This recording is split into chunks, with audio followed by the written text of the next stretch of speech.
So I was just reading a news article this morning in Google News. Have you ever had this problem? You're reading the article here, coffee or tea a day might keep dementia away. That's a good idea. You go to look at the article and you have to subscribe. So let me show you something interesting here. I just copied the top part of the article.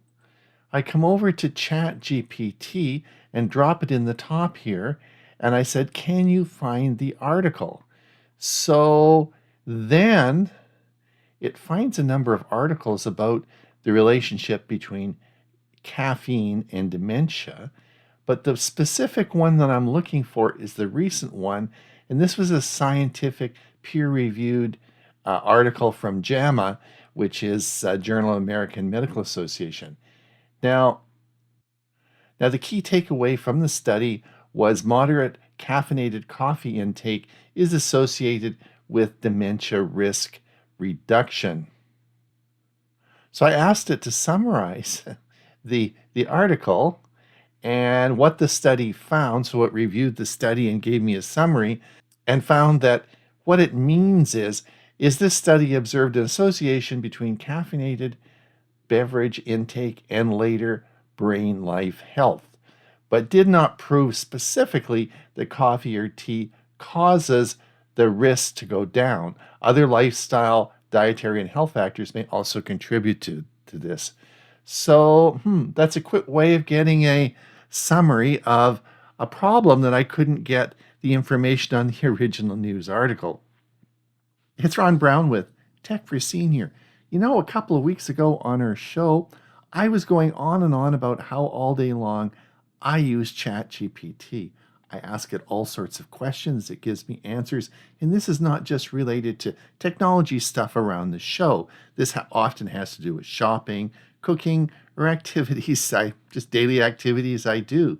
Anyway, we had this a viewer who said, would you mind telling us what those are all about? Because I have no idea why I would ever want to use AI. I thought that was a good idea. So today I'm going to go through and I'm going to just go down my ChatGPT list here, and I'm just going to go through some of the things I use it for on a daily basis. Now, again, you could do this with Copilot, Gemini, you could use Perplexity, or even Miss A. It doesn't really matter what you use, they will all do this.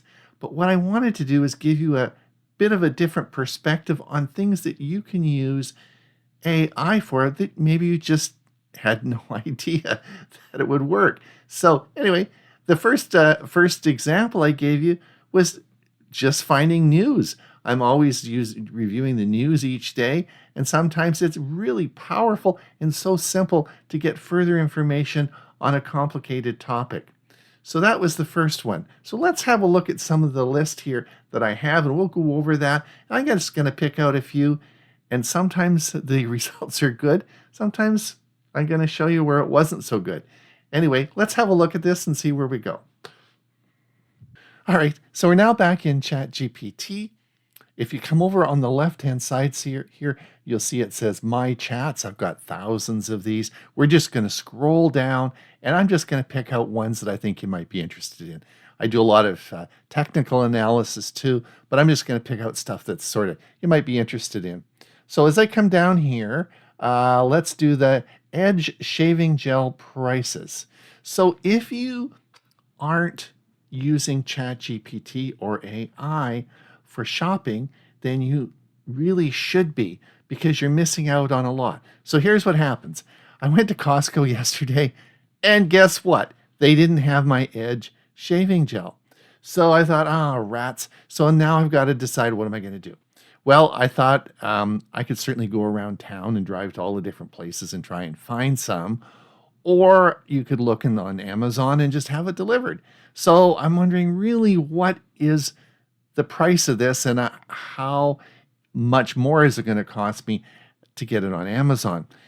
The beauty of ChatGPT is not only would it analyze all the online services, but it goes around to your local services, local shops, and finds out what all the prices are. And it'll compare it all for you. So if you look here at, I asked the question, what the prices were, and it gave me all the prices, and it even compared to in-store flyers in my local area and came up with a pretty good assessment.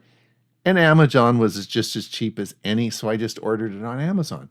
So there you go. In a few seconds, Costco didn't have it. So I come home, I quickly do a search.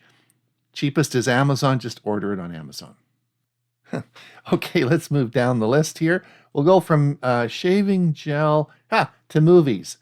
So part of course, the Academy Awards are coming up. My wife and I are trying to watch all the Academy Award-winning movies in preparation. So last night we watched, oh boy, Sinners. Well, it's a movie about vampires. It's definitely a movie that needs some thought about. Anyway, after we watched the movie, I thought, is this based on a true story? Because you watch the movie and you think, this has got to be a famous musician or there's something here. Is this a true story? So, we followed that up. I go over to ChatGPT and said, so I said, I just watched the movie Sinners and am confused. Is this a true story? Well, it says, to be fair, it says, totally fair to be confused, and you are not alone. Sinners is not a true story. It's based on real events, it isn't based on real events, real people, or specific historical case. So what's it based on? Anyway, it gives me an analysis here and helps really understand this movie because I clearly didn't get it when I watched it. So that was sort of interesting. I just used that, cleared up a lot of information for me and helped me figure out what I just watched. Cool. So it does a great job helping you with analyzing or figuring out movies. Now I'm to baby bok choy. I really love bok choy as a vegetable. I've found all sorts of interesting things I can do with it. So I often serve it as a side. And so I thought, well, what are other things that I could do with it?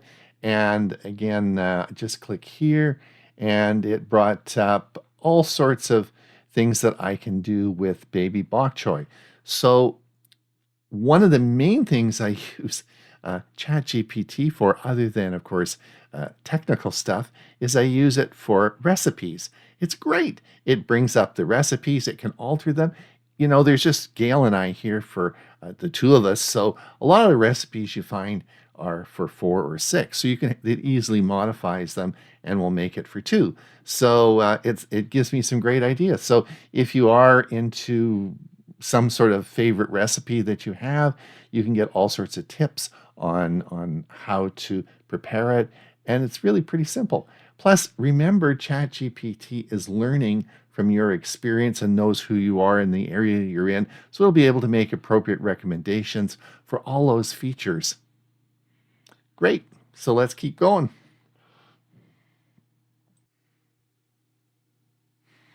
All right, let's come down and see what we've got here. Oh, this is great. The roasting two chickens. You gotta love this one.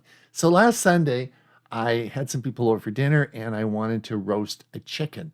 And I got a fairly big chicken, around 7 or 8 pound chicken, nice size, but I wasn't quite sure if it was going to be enough. So I had another like 2.5 pound chicken in my freezer. So I pulled it out and I wanted to put them both in the roasting pan. One's a little chicken, one's a big chicken. And I wanted to roast this and have roast chicken for dinner. But I didn't want to have two pans to deal with. So I wondered, what would happen if you put them both in the pan and roasted them? Obviously the smaller one would cook more than the larger one, right? So I said well, let's just see what ChatGPT says. And I asked it, what would you do? How would you do that? And so bottom line is that the short answer, don't cook them to the one big one and hope for the best. So they basically, in summary, it said, don't do that because the little one's going to get dried out and it's not going to be very good. So I thought about this for a while and I thought, I don't think so. So I put them both in the pan, put it on the oven on for 375, and I roasted it for the usual amount of time until the largest one, the internal temperature was 175. And the little one, of course, was higher. It was around 210. But the little one was just as moist and just as perfect as the larger one. I think it made little difference. I mean, there's so much fat in chicken. I don't think it. I think you'd have to cook it for hours and hours before you ever dried it out. So it worked out just fine. The dinner went along just fine, and I had great chicken. So ChatGPT didn't give me the right answer for that one. Well, let's come down. Oh, here's another good one. Let's look at this. Cancel PayPal payment. Have you ever so what I was trying to do is stop an automatic payment for a subscription out of PayPal. And do you think I could figure out how to do that? So I asked ChatGPT, and it gave me step-by-step ways to automatically cancel payments in PayPal. Now, this is something I use ChatGPT all the time for, is asking it how to do things with certain sites. And you can't know it all, and I'm sure you, as you go through the day and you're surfing the web and doing things, you say, well, how do I do that? Well, the easiest way is to ask ChatGPT, and I'll tell you exactly how to do it. It's so simple. It's like having a tech support person right next to you. All right, so the last one I want to talk about today as we come down the list is B&B near Queen's Park, BC. So one of the things you should be using ChatGPT for is travel planning. It is so good for finding resources wherever you're going in any part of the world. It'll look it up for you and give you a good assessment of what you want. Now, in my particular case, I've got a wedding to go to in July, so I have to go over to Vancouver, and I was looking for a bed and breakfast near Queen's Park in New Westminster. So I just asked it for, I'm looking for a bed and breakfast in Queen's Park, New Westminster, and of course it gives you all the assessment of all where it even puts maps in and shows you where they all are, gives you prices and links to that. So if you are planning a trip and you want to find out you could use it for accommodation, you could use it for restaurants, meals, anything you want to do, you could do that, and it's a quick way of giving a good assessment of the area and helping you find what you want. So using AI for travel planning is a big benefit. All right, those are some of the things that I use AI for. Those are just a few that I've selected out of the thousands of my chats that I've used.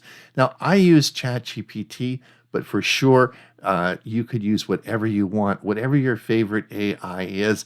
You can certainly use that, and you'll get good results as well. In fact, you can use Miss A and any of your Amazon devices as well. All these give you really good information and very quickly. So I would encourage you, if you are one of the people who are nervous about AI, you just don't understand, or you're a bit worried, or couldn't think about why you might even want to use it, look at some of these examples I gave you today.